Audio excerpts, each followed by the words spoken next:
خلق خوشاله ولسو زرو روپو ته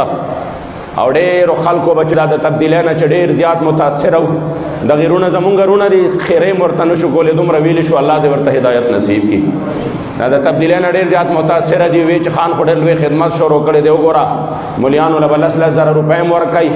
ما وی په خوند باندې به پوه شي ډېر زر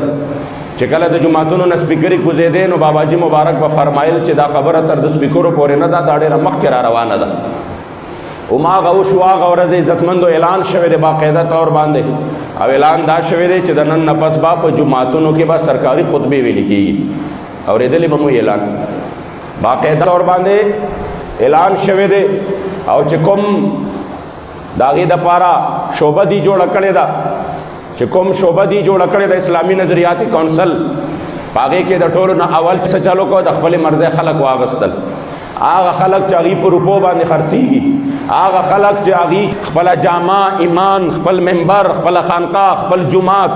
دا د عهدو دپاره خرڅوي دا د کرسو دپاره خرڅوي او بیا څه چل وکړو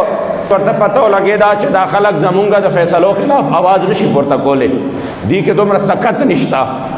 دوی نه چې کله د دوی خپله جامې ته معمولي غوندې نقصان رسي نو دوی خپل جامې او پټکي او مدرسې ته ګوري لہذا اول دا په خپل گرفت کې والا او بیا د هغې نه پس چې کوم دی څه چلو کا د اسلام خلاف اقدامات شروع کا نو بیا په هغې کې ویلي دي چې څه سرکار وایي تاسو به هغه خطبه وایې څه چې سرکار وایي تاسو به هغه خطبه وایې یعنی په منبرونو باندې به زما د محمد رسول الله صلی الله علیه و آله وسلم دین نه بیانېږي بلکې سرکاري دین به بیانېږي سرکاري دین پیژنې سرکاري دین دا شو چې په کومه کې کافر ته کافر نشي ویلی چې په کومه کې قادیانی مرتد او ملعون ذکر نشي کولی هغه ته کافر نشي ویلی د اولیاو دی او د صحابه کرامو ګستاخ ته ګستاخ نشي ویلی چې په کومو کې ته احقاق د حق او ابطال د باطل نشي کولی دیتا باندې هغه دین چې په کومه کې ته د جهاد تذکره نشي کولی چې په کومه کې ته امت ته چې حق وینا او حق لاره نشي ښودلی د دې وینا د دې تمه د دې چې مرضي ده یعنی دوی د مسلمانانو نه مکمل ماکوان جوړوي یو منبر دا ځای و چې د دې منبر نه به احقاق د حق کېده د دې منبر نه به یو د حق اواز پورته کېده دا هم دباوړ وه چې د کومو خبرو مخکې د امیر المجاهدین دې قوم ته ویلي و چې دا شی را روان دی قصید را ورسېده که نن هم موږ په خواب د غفلت باندې اوده شو او موږ د خپله مراعاتو للته ورنه کړه موږ د 10,000 للته ورنه کړه او موږ چورلټ انکار ونه کړه چې خبردار موږ مسلمانان یو موږ د الله او د هغه د رسول د دین د وینا او د هغې د بیانولو تابع یو موږ ستا د سرکاري دین د بیانولو تابع نه یو پوهېږئ دې باندې خو حالات به کېدي شي ګزاره وکړي او که داسې وي عزتمندو نو ډېر بد حالات د دې نه پس را روان دي دا خو آغاز دی دا خو ورو تا ته را نږدې کېږي دا خو ورو هغې قدم په مخکې باندې راولي د هغې منزل چې دی ډېر رستو دی الله کریم جل جلاله دې دوی په دې خپلو ناپاکو سازشونو کې ناکام کی او عزتمندو د دې خلاف به آواز پورته کول غواړي پوهېږئ دې باندې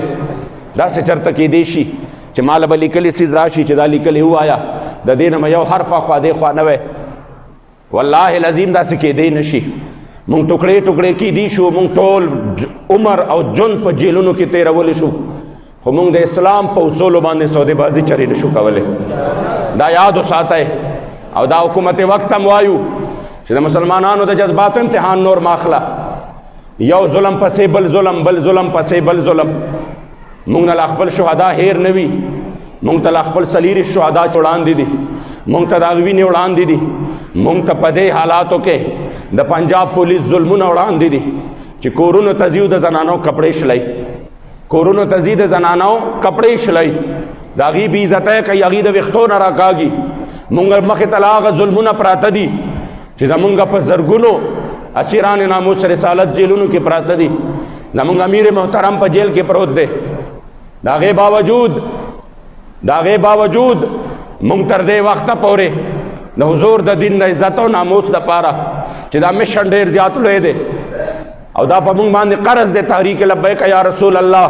چې مونږ به انشاءالله تعالی په دې کې د خپل ژوند آخري ساه پورې خپل ځان انشاءالله تعالی د دې نه رستو کېدل خو زمونږ شته دی نه مگر د هغې باوجود ورځ په ورځ باندې دوی په دې باندې نه یخېږي ظلمونه ګرم دی د حضور د عزت سودا کېږي د حضور د ناموس سودا کېږي ورځ په ورځ باندې نصاب کې چې تبدیلیان را روانې دي قادیانیت ته لارې کولاویږي روافضو ته لارې کلاویږي، د حضور علیه السلام په عزت او ناموس حملې کیږي، د مدارسو د جماعتونو خلاف ډېر سخت ترین حالات را روان دي، مکمل طور باندې دا په خپل شکنجو پنجو کې اخلي،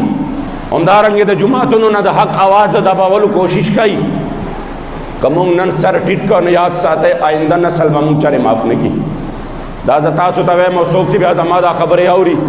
هغې ته بیا وایم چې راشئ د تحریک لبیک یا رسول الله څنګ په څنګ باندې حصه جوړ شئ، راشئ د دغې بې غیرت او بې دینو نه د دې نااهلو نه توبه وباسئ چې څومره عمر هم تېر شوی دی په هغې باندې د الله نه توبه وباسئ، د هغې کفاره ادا کړئ، د حضور د دین دپاره میدان کې ودرېږئ. کني سترګو پټېدل دي او چې کله سترګې پټې شي وکړه سودا په زړه او روح. نن په بازار د مینې سبا به نه وي دا سودا، کومه سودا چې د نن راځئ چې نن دا عزم وکړو چې انشاءالله موږ به په هر حال کې د حضور د دین دپاره میدان کې ودرېږو انشاءالله.